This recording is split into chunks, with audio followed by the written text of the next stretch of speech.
Welcome back to Real Shift, where we like to talk real shit all day, every day, all for the love of movies. I am Joe. Before I get into it, please like, comment, share, subscribe to the channel, hit the bell for notifications. Any little bit of feedback or support would be greatly appreciated. I'm going to get right into it because there has been a lot of rumors floating around about the Snyder Cut. Obviously, we're going to get a lot more content, a lot better content that we got with the Justice League cut of the movie. This is something that we've all fought for a long time, and I'm a proud member of the Release the Snyder Cut movement, and I am desperately looking forward to watching this on HBO Max in the near future. And then news came out recently. It was kind of quiet, which I was surprised about, which makes me think that maybe it's not actually happening.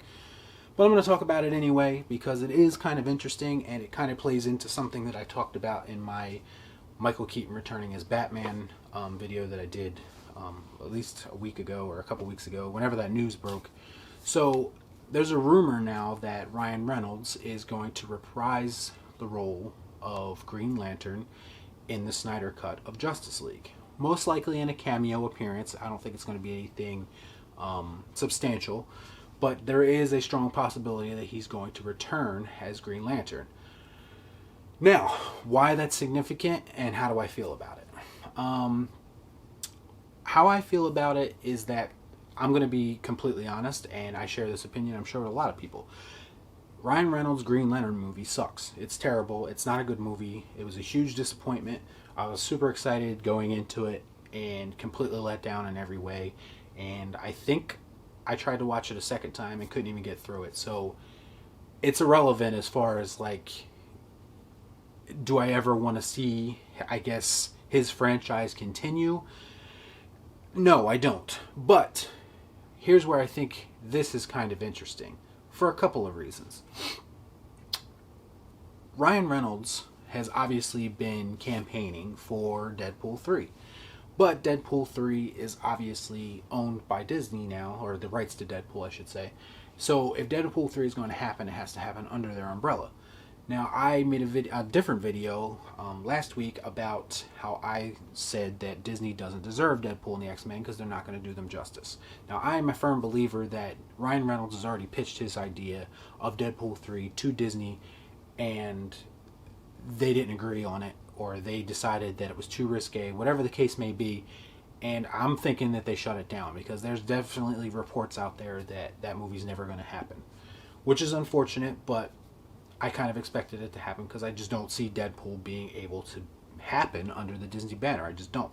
So, for that reason alone, like the Michael Keaton situation, I think this is super smart of them to bring, for WB and DC to bring Ryan Reynolds in, because they're essentially, well, one, they're stealing him from Marvel, which is a big one-up. If it gets a positive response and they do decide to continue it and maybe do it better this time, I wouldn't be against that. I think Ryan Reynolds could be an awesome Green Lantern. It's just he was given shitty material to work with. I think he could do great in the part. So if it gets a positive response with the Snyder Cut, it's very possible that he could maybe continue the franchise and maybe he can get another shot at it. And I wouldn't be opposed to that if, you know, a different creative team, whatever, and they just took it and attempted to give it a fresh spin, I'd be all for that. So if they were going to do that and steal him from Marvel like that, I think that's a big benefit to DC and WB. Another benefit to DC and WB, and I said this again in my Michael Keaton video, it's that they have a wealth of pre-established characters and stories that they could very easily bring back because they're trying to establish a multiverse. They can bring back Michael Keaton from Batman 89 and Batman Returns, Tim Burton's Batman.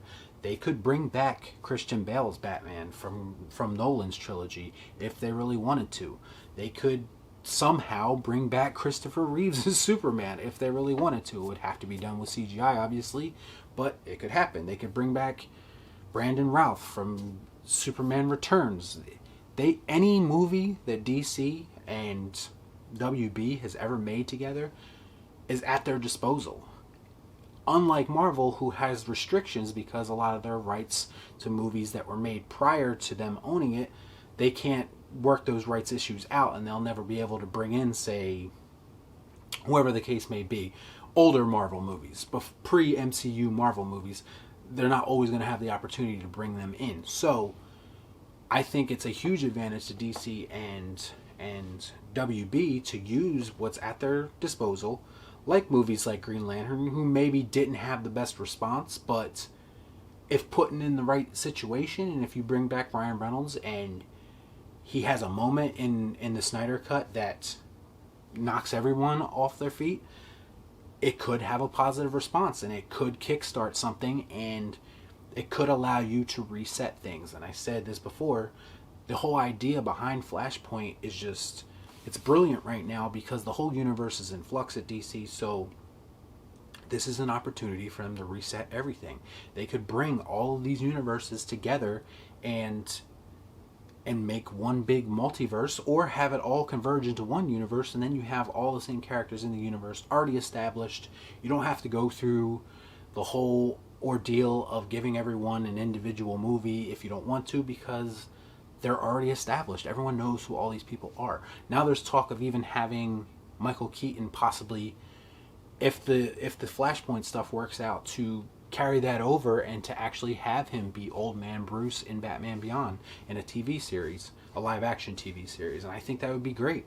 They have so much at their disposal right now, and this to me is the future of these types of movies, is crossing over old nostalgic versions of these characters with the newer versions of these characters. And I think it'll be great if they pull it off correctly. And it sounds like at least that's what they're attempting to do, is just kind of take all their assets and use them, which is what they should be doing. And they're maximizing their potential for success. And that's something that necessarily DC hasn't been great at recently. They've kind of been in flux. They've kind of been all over the place. But something like this, something like Flashpoint, something even like Green Lantern, where you're admitting there was a mistake, but you're trying to rectify it now. All these things cause a positive reaction in a lot of fans' heads, and it gets you on their side. They appreciate honesty. We appreciate honesty. We don't like to be told what's good and what's not good. We've already established that something's not good, but if you want to bring that something back and try to make it better, I'm all for that. I mean, that's essentially what I think Hollywood remakes should be. Take a bad movie and make it better. Don't take good movies and try to make them better, because that's not always going to work out. Take something bad and try to make it better. And I think they could do that with Green Lantern if in the right circumstances. So let me know what you guys think about all this in the comments down below.